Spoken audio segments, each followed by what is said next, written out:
स्वागत है आप सभी साथियों का एक बार फिर से आपके अपने YouTube चैनल एग्जाम वॉरियर्स में। हम बात करने वाले हैं आज स्वतंत्रता के अधिकार की। देखिए, मौलिक अधिकार को हम डिस्कस कर रहे थे जो कि संविधान के भाग 3 में वर्णित हैं, तो उसके आज हम बात करेंगे स्वतंत्रता के अधिकार की। और इससे पहले का आर्टिकल 12, आर्टिकल 13, आर्टिकल 14, 15, 16 एंड 18 हम आर्टिकल पढ़ चुके हैं। आज हम स्वतंत्रता का अधिकार यानी जो कि अनुच्छेद 19 में आता है उसको डिस्कस करने जा रहे हैं। तो देखिएगा, जैसा कि हमने आपको एक बार पहले भी बताया था, फिर हम कह रहे हैं कि इस वीडियो को पूरा देखें, कंप्लीट देखें। ये वीडियो ना केवल आपकी कंपटीशन के लिए आपको प्रिपेयर करेगा, बल्कि आपको आपके अधिकार भी बताएगा कि आपके पास कितने अधिकार हैं वर्तमान में। तो इसीलिए इस वीडियो को शेयर कीजिए। वीडियो अच्छा लगता है इसको लाइक भी कीजिएगा, ठीक है। और आप अगर पहली बार हमारे चैनल पर आए हैं तो हमारे चैनल को सब्सक्राइब भी कीजिएगा, क्योंकि आपको संविधान का मौलिक अधिकार जो बहुत इंपॉर्टेंट चीज है, जिसका ज्ञान आपको होना ही चाहिए, वो हम डिस्कस कर रहे हैं। और पूरा संविधान यहाँ पर हम क्या करेंगे, डिस्कस करेंगे, जिससे कि आप लोग अपने अधिकार को जान पाएंगे, आप लोग अपने भारत को जान पाएंगे, जिस देश में हम रहते हैं उसको जान पाएंगे। तो चलिए जल्दी से शुरू करते हैं। देखिए, स्वतंत्रता का अधिकार दिया गया है अनुच्छेद 19 में। इस अनुच्छेद में हमें 7 प्रकार की स्वतंत्रताएं दी गई थी। बेसिकली जब हमारा संविधान लागू हुआ था 1950 में, तब हमें 7 प्रकार की स्वतंत्रताएं दी गई। लेकिन वर्ष 1978 में क्या हुआ, 1978 में इसमें से एक खत्म कर दी गई। तो वर्तमान में 6 स्वतंत्रताएं हैं हमारे पास। 6 स्वतंत्रता हैं। उन 6 स्वतंत्रता की आज हम बात करेंगे। तो देखिए, सबसे पहले स्वतंत्रता है वाक एवं अभिव्यक्ति की स्वतंत्रता। यह स्वतंत्रता आर्टिकल 19A के अंतर्गत आती है। आर्टिकल 19A के अंतर्गत आती है बोलने और अभिव्यक्ति की स्वतंत्रता। अब आप समझिएगा, बोलने और अभिव्यक्ति स्वतंत्रता क्या है। बोलने का मतलब हम कहीं भी कुछ भी बोलने लगे, ऐसा नहीं है। इसका मतलब है कि जो आपके मन में विचार हैं, आपके जो धारणा है, उस धारणा को आप कह सकते हैं सामने वाले से। तो ये स्वतंत्रता हमें कौन देता है, हमारा संविधान देता है। आर्टिकल 19A देता है। क्या कहता है कि आप अपने विचारों को व्यक्त कर सकते हैं। अब चलिए भाई, हमने अपने विचारों को व्यक्त किया। हमारे विचारों को व्यक्त करते करते सामने वाले की स्वतंत्रता का हनन हो गया। हनन के मतलब, जैसे मान लो हम किसी को अपशब्द बोलने लगे, हम किसी को गलत बोलने लगे, ठीक, हमने इतना कुछ बोल दिया जिससे दूसरे का अत्यधिक अपमान हो गया। तो उस कंडीशन में क्या है, वो हमारी स्वतंत्रता नहीं रहेगी, वो दूसरे के मौलिक अधिकार का यानी दूसरे की स्वतंत्रता का हनन हो जाएगा। तो उस कंडीशन में क्या हो जाएगा, वो हमारी स्वतंत्रता नहीं है। हम किसी को अपशब्द बोलने लगे, हम किसी को गलत बोलने लगे, वो हमारी स्वतंत्रता का पार्ट नहीं है मेरे भाइयों। स्वतंत्रता यह है कि हमारे जो विचार हैं तो हम बता सकते हैं। जैसे एग्जाम्पल, ये चौक है। अब ये चौक हमें बहुत अच्छी लगती है, आपको इसकी अवगुण पता है, आपको क्या है, अवगुण है, और आप क्या करते हैं, इसके अवगुण देखते हैं, इसमें गलतियां देखते हैं। तो हम कहेंगे भाई ये तो बहुत अच्छी है, ये देखिए इसमें ये अच्छाई है, ये अच्छाई है, और आप क्या कहेंगे, इसमें देखो ये खराबी है, ठीक। तो इसमें कोई आप जो है हमारी कोई भी स्वतंत्रता का हनन नहीं कर रहे हैं, और ना ही हम आपकी स्वतंत्रता का हनन कर रहे हैं। आपके मन में जो विचार है, आपकी जो नॉलेज है, आप इस पर व्यक्त कर रहे हैं, ठीक। तो ये है हमारा अभिव्यक्ति की स्वतंत्रता, ठीक है, अभिव्यक्ति की स्वतंत्रता, ठीक। अब उसके बाद आगे क्या है, शांतिपूर्ण एवं निरायुध सम्मेलन का अधिकार। शांतिपूर्ण एवं निरायुध का मतलब, शांतिपूर्ण मतलब शांति से, ठीक, मतलब किसी प्रकार का दंगा फसाद, गाली गलौज, अपशब्द किसी को बोलना नहीं। शांतिपूर्ण तरीके से हम क्या कर सकते हैं, सम्मेलन मतलब धरना दे सकते हैं शांतिपूर्ण तरीके से, ठीक है। निरायुध का मतलब समझ लीजिए, निरायुध का मतलब होता है किसी प्रकार का शस्त्र ना लेना, ठीक है। मतलब हम बंदूक लेकर पहुंच गए धरना देने, ठीक, तो वो क्या हो जाएगा, वो हो जाएगा धमकी देना, डराना, ठीक, या किसी पर दबाव डालना। ऐसा नहीं है। सम्मेलन हम कर सकते हैं शांतिपूर्ण तरीके से और बिना किसी हथियार के चुपचाप अपनी बात को कहने के लिए हम क्या है, धरना दे सकते हैं कि भाई मेरी बात सुनी जाए। तो ये बात हमें दिया गया है आर्टिकल 19B में। ठीक है, आर्टिकल 19B में। अब आप देखते होंगे आए दिन कोई भी, अब राजनीतिक दलों में इतनी ज्यादा वो हो रही है, ठीक, इस पर हम चर्चा बहुत बाद में किसी दिन करेंगे कि राजनीतिक दल क्या है और क्या कर रहे हैं, ठीक है, और क्या चाहते हैं वो, और हमें क्या करना चाहिए, इस पर हम चर्चा करेंगे, लेकिन किसी दिन फ्री में होकर, ठीक है। आप लोगों से बस रिक्वेस्ट इतनी है, लोगों तक मेरी पहुंच बनाने की कोशिश करिए, जिससे कि ज्यादा से ज्यादा लोगों तक शेयर करिए और ज्यादा से ज्यादा लोगों को रिक्वेस्ट करिए कि वो मेरे चैनल को सब्सक्राइब करें, ताकि हम उनको एकदम सच्चाई बता सकें, जो लोग, जो नेता उनसे छिपा रहे हैं, नेता उनको कहां तक मूर्ख बना रहे हैं और कहां तक उनका फायदा दे रहे हैं, क्या नुकसान कर रहे हैं। तो चलिए देखिएगा, सम्मेलन का अधिकार है आर्टिकल 19B के अंतर्गत, ठीक है। अब देखिए, सम्मेलन आपने देखा होगा आजकल करते हैं नेता, लेकिन क्या है, दूसरा करने नहीं दे रहा है, ठीक है। फिर जिसकी पार्टी मतलब शासन में है वो करने नहीं दे रहा है, ऐसा क्यों होता है? देखिए, सम्मेलन कर सकते हैं, लेकिन उस सम्मेलन को अगर प्रशासन क्या करे, अनुमति ना दे। और वो अनुमति क्यों ना दे? क्योंकि वहां पर कुछ ऐसे रीजन हो, ठीक, कुछ कारण होते हैं, जैसे कोई एरिया है वो सेंसिटिव है, वहां पर दंगा होने की संभावना है, तो वहां पर सम्मेलन का जो है अधिकार नहीं दिया जा सकता, ठीक है, समझ रहे हैं, क्योंकि वहां पर दंगा हो जाएगा, अगर दंगा बाई चांस हो गया या भगदड़ मच गई तो लोग जख्मी हो जाएंगे, ठीक, लोग मारे भी जाएंगे, तो इस वजह से वहां पर क्या है, प्रशासन रोक देता है। तो इन सब कारणों को बताकर क्या कर देते हैं, धरने को रुकवा देते हैं। चलिए, आर्टिकल 19C में क्या है, संघ एवं सहकारी समिति बनाने का अधिकार, ठीक है, कोई भी व्यक्ति संघ बना सकता है, यानी सहकारी समिति बना सकता है, ना केवल बना सकता है बल्कि उसको संचालित भी कर सकता है। ये अधिकार हमें दिया है हमारे संविधान ने, आर्टिकल 19C ने, ठीक है।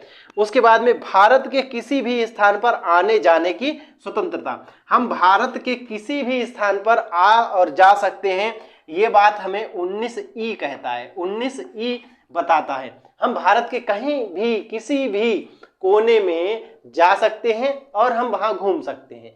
अब आप कहेंगे भैया चलो DRDO चलते हैं, वहां घूमेंगे, इसरो में चलते हैं, वहां घूमेंगे, ठीक है, या चलो राष्ट्रपति भवन में चल रहे हैं, वहां घूमेंगे आराम से, ठीक है, नहीं, ऐसा नहीं कर सकते। आने जाने की जो स्वतंत्रता दी गई है, अधिकार दिया गया है, ठीक है, वो भी एक सीमित है। अब पता चले हम ऐसी जगह घूमने चले गए, ठीक, कहाँ चले गए, अंडमान निकोबार द्वीप समूह, वहां कौन है, आदिवासी रहते हैं, ठीक, और पता चले हम गए वहां घूमने, आदिवासियों ने क्या किया, समझा बकरा काट दिया, उल्टा टांग के वो गाना गा रहे हैं, ठीक है, समझ रहे, मतलब आदिवासी क्या करेंगे, वहां के आदिवासी आज भी ऐसे हैं जो सारी दुनिया से कटे हुए हैं, ठीक है, मतलब सारी दुनिया से एकदम उनका संपर्क कटा हुआ है, वो अभी भी वो जिंदगी जी रहे हैं जो आदि मानव जिया करते थे, तो उनको मानव या जो भी मिल जाएगा वो काट देंगे, ठीक है, वो हम ना हमारी भाषा समझ पाएंगे ना हम उनकी भाषा समझ पाएंगे। तो वहां पर क्या किया है, गवर्नमेंट ने बाउंड कर दिया कि वहां पर हम नहीं जा सकते। कुछ स्थान ऐसे हैं जैसे सेंसिटिव है हमारी सुरक्षा की दृष्टि से, तो वहां पर हम नहीं जा सकते हैं, वहां पर गवर्नमेंट बाउंड कर देती है, ठीक है। बाकी उन जगहों को छोड़कर हमारा अधिकार है कि हम वहां पर आ और जा सकते हैं, किसी दूसरे शहर में जा सकते हैं, ठीक, भारत के किसी भी शहर में जा सकते हैं, घूम सकते हैं, वहां के पर्यटक स्थलों को देख सकते हैं, ठीक। देखिए, आने जाने पर क्या है, लगाया जा सकता है, रोक भी लगाई जा सकती है, किस कंडीशन में, कोई व्यक्ति अपराधी हो, है ना, तो अपराधी को क्या रोक दिया जाएगा, भाई आप नहीं जाओगे दूसरे में, ठीक, दूसरे स्टेट में नहीं जा सकते। अब क्यों नहीं जा सकता अपराधी दूसरे स्टेट में, इसका रीजन भी बताएंगे, ठीक है, तो इन पर इस तरीके से रोक भी लगा सकता है। तो याद रखेंगे, आने जाने का अधिकार भी हमें संविधान ने दिया है आर्टिकल 19C के तहत। उसके बाद में देखेंगे आर्टिकल 19E, भारत में कहीं भी निवास करने का अधिकार। भारत में हम जब भारत के नागरिक हैं तो भारत के किसी भी शहर में, भारत के किसी भी स्टेट में हम रह सकते हैं, वहां पर जमीन खरीद सकते हैं और वहां पर अपना घर बना सकते हैं, हम वहां रह सकते हैं। ये अधिकार किसने दिया हमें, ये अधिकार दिया है हमारे संविधान ने, और आर्टिकल 19E के अंतर्गत हमें ये दिया गया है, ठीक है, ये डी में दिया था, ठीक है, आने जाने का अधिकार डी में है और कहीं निवास करने का अधिकार 19E के अंतर्गत दिया है। अब कहीं भी निवास कर सकते हैं, जैसा कि अभी हमने आने जाने की बात की, तो निवास करने के लिए भी गवर्नमेंट ने क्या है, कुछ जगहों को बाउंड किया है, वहां पर हम लोग नहीं जा सकते। जैसे कोई कोई यूपी का है वो कहे नागालैंड या मणिपुर, वहां पर रहेगा जाके, ठीक। तो वो कैसे संरक्षित क्षेत्र है, कैसे हैं, संरक्षित क्षेत्र हैं, ठीक। अगर हम लोग वहां रहने लगेंगे जाके तो वहां पर क्या पर्यावरण क्या हो जाएगा, बिगड़ जाएगा, ठीक है। पर्यावरण वहां का बिगड़ जाएगा तो फिर क्या हो जाएगा, वहां के जो संस्कृति है, ठीक, वो नष्ट भी हो जाएगी। तो किसी विशेष क्षेत्र की संस्कृति, ठीक है, और वहां के कल्चर, इन सभी को सेव करने के लिए या सेव करने की दृष्टि से गवर्नमेंट हम पर इस निवास करने का प्रतिबंध लगा सकती है, ठीक है, निवास करने का प्रतिबंध लगा सकती है। तो हम भारत के कहीं भी स्थान पर रह सकते हैं, लेकिन उसकी भी एक बाउंडेशन है, बात समझ गए। व्यापार करने का मतलब हमें भारत में कोई भी व्यापार करने का अधिकार, व्यापार करने का अधिकार हमें किसमें दिया, 19G के अंतर्गत दिया, ठीक है, 19G के अंतर्गत दिया हमें व्यापार करने का अधिकार। अब आप कह रहे हैं कि व्यापार तो भैया हम करेंगे, और हम व्यापार किस करेंगे, और मान लो हम दारू का व्यापार करेंगे, शराब बेचेंगे, गांजा बेचेंगे, नहीं, व्यापार ऐसा करेंगे कैसा, जो सामाजिक दृष्टि से सही हो, व्यापार ऐसा करेंगे जो सामाजिक दृष्टि से सही हो, मतलब वैध व्यापार करेंगे, अवैध नहीं, वैध व्यापार, ठीक है। जो भी मान लो जितने भी हैं, जैसे शराब है, शराब का भी व्यापार होता है, लेकिन उसके लिए लाइसेंस लिया जाता है, ठीक है। अब ऐसे नहीं कोई भी चीज शुरू कर देंगे, बात समझ में आ रही, ठीक। कोई मान लो अपना स्कूल खोल देता है, ठीक, तो वो भी उसका एक तरीके से व्यापार है भाई। जो स्कूल खोलता है, शिक्षा देता है, तो अपने लिए भी तो कुछ लेता है, तो वो भी उसका व्यापार है, ठीक है, उसके लिए भी उसको मान्यता लेनी पड़ती है। तो व्यापार आप करेंगे, लेकिन वैध व्यापार करेंगे, ठीक है, कोई भी ऐसा व्यापार नहीं करेंगे या किसी का शोषण नहीं करेंगे, जैसे महिलाओं का या बच्चों का, उनको खतरनाक जगहों पर नहीं लगाएंगे, ठीक है। तो व्यापार करेंगे, लेकिन वैध व्यापार करेंगे, ठीक है, वैध व्यापार करेंगे। ये अनुच्छेद G के अंतर्गत दिया गया है अधिकार हमको। अब देखिए हम अधिकार देखते हैं 19A में क्या दिया गया है। 19A में हमें बोलने की स्वतंत्रता यानी अभिव्यक्ति की स्वतंत्रता दी गई है। 19B में कहीं भी सम्मेलन शांतिपूर्ण हम कर सकते हैं, 19B के अंतर्गत दिया गया है। 19C में हम क्या कर सकते हैं, सहकारी समिति बना सकते हैं, संचालित कर सकते हैं, ठीक। 19D के अंतर्गत भारत के किसी स्थान पर आ जा सकते हैं, और 19E के अंतर्गत हम क्या कर सकते हैं, भारत में कहीं भी रह सकते हैं।